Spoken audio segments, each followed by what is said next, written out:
Before it put a phone in half the world's pockets, Europe's most valuable company made rubber boots and toilet paper. And when the end came, it came so fast that 5 years separated total domination from a fire sale. 1865. A Finnish engineer named Fredrik Idestam opens a paper mill on the banks of the Nokianvirta river. The town is called Nokia.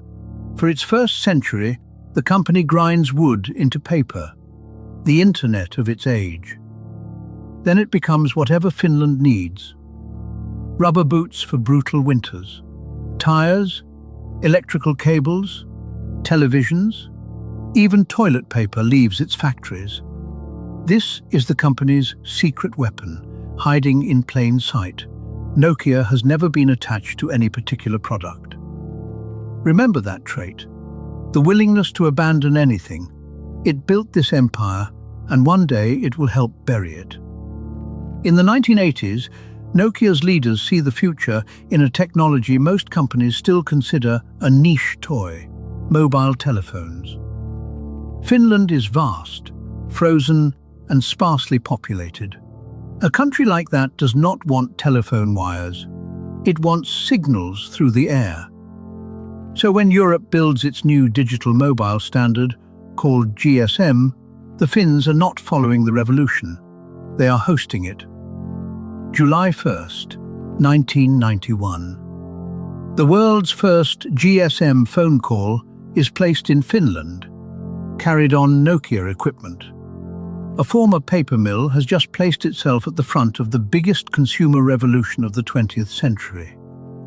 What follows is one of the fastest ascents in business history. Through the 90s, Nokia sheds everything that is not a phone. No more boots, no more cables, no more televisions. One product, one obsession. And the timing is absolutely perfect. Nokia phones become the first phones millions of humans ever touch. The brick that survives every drop, the battery that lasts days. A composer condenses a 19th century Spanish guitar piece into 13 notes. The Nokia tune becomes arguably the most played melody on Earth. And a tiny game about a hungry snake, included almost as an afterthought, becomes the first video game many humans ever play. In the year 2000, at the peak of the dot-com era, Nokia is the most valuable company in Europe. The Nokia 1100, a cheap and nearly indestructible handset, will go on to sell over 250 million units. That makes it the best-selling mobile phone ever made, arguably the best-selling consumer electronic device in human history. By 2007, roughly 4 out of every 10 phones sold on planet Earth carry the Nokia name. And inside a Nokia laboratory, reportedly, sits a prototype the world will not hear about for years. A touchscreen phone. January 9th, 2007. In California, a man in a black turtleneck holds up a small slab of glass. No keyboard, no stylus, just a screen. The iPhone is slow, fragile, expensive, and it cannot even copy and paste. In Finland, the reaction is reportedly calm. Nokia engineers tear one apart and find hardware years behind their own standards. It fails their famous drop tests. Its battery embarrasses them. By every metric Nokia measures, this product should not win. But Cupertino is not selling a phone. It is selling software, a pocket computer that happens to make calls. Nokia's own system, Symbian, was engineered brilliantly for small, simple phones. Against a real computer, it is suddenly ancient.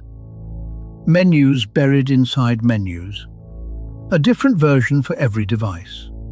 Developers begin quietly drifting away, first to Apple, then Android. And here is the cruelest part of this story. Nokia's sales keep growing. 2007, 2008. record numbers. The money says nothing is wrong, hold that thought, because those record profits are hiding the rot inside the walls. An empire can look strongest at the exact moment its foundation gives way.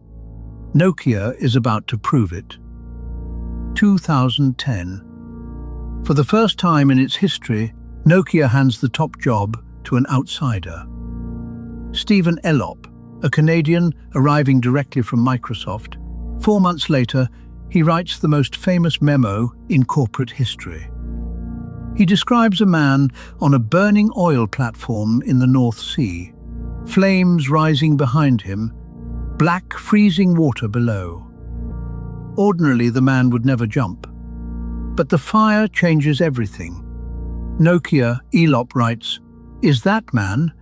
Our platform is burning." The memo leaks within days.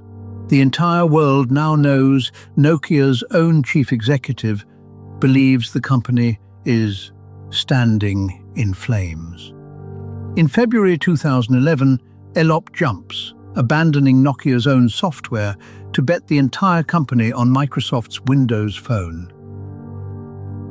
There is one catastrophic problem with proudly announcing your future in public. You have just declared your present products dead. Why would anyone buy a Symbian phone today, knowing its maker has already abandoned it? Nobody does. Sales fall off a cliff. The new Windows phones arrive late, into stores where Android is everywhere and the iPhone owns every single headline. The burning platform was meant as a metaphor for courage. Instead, the company jumped into water that was already frozen. Now the collapse arrives with numbers attached, and the numbers are almost impossible to say at documentary speed. 2007. Roughly 40% of all phones on Earth. 2013. Under 5% of smartphone. The most valuable company in Europe becomes a case study taught in business schools, while its executives still hold their jobs. September 2013, Microsoft announces it is buying Nokia's entire phone business for €5.44 billion. For scale, Apple was by then taking in that much revenue roughly every 2 weeks. The empire sold for pocket change. The deal closes in April 2014. 30 years of mobile history change hands, and the Nokia name leaves phones. Then it gets worse. Barely a year later, Microsoft admits the purchase failed, writing off $7.6 billion. That is more than it paid. And 7,800 more jobs disappear in the announcement's fine print. In 2016, the remains of the phone business are sold off for $350 million. The company that once sold 4 of every 10 phones on Earth, liquidated for the price of a startup. So what actually killed Nokia? Not the iPhone alone, not Android, not even the memo. Something much quieter killed it. Success did. Symbian was a money machine, and money machines are protected by the very people whose careers depend on them. Those record profits of 2008, that was the rot. Every euro earned was an argument against changing anything. Researchers later documented a culture where middle managers feared delivering bad news to executives, so the bad news simply stopped traveling. And that shelved touchscreen prototype, reportedly built years before the iPhone, then judged too risky and too expensive to gamble on. Nokia did not fail to see the future. It saw the future, filed it away, and kept cashing the present.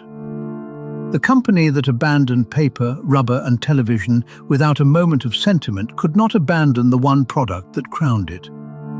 That is the pattern worth remembering because it repeats. Kodak with digital, Blockbuster with streaming. Giants rarely die blind. They die comfortable, Disruption does not sneak past the watchtower. It walks through the front gate, politely ignored for years. The old trait from 1865, abandon anything, the old trait from 1865, abandon anything, become anything, was still there. Nokia simply used it one product too late. Because here is the ending nobody expects. Nokia is still alive, and by revenue, it is far from small. It amputated the phones and returned to its oldest habit, becoming whatever comes next. Today, it builds the networks themselves. Your phone may not say Nokia anymore, but there is a fair chance your call is traveling through Nokia equipment right now. Next case file. The company that invented the digital camera in 1975 and buried it to protect film.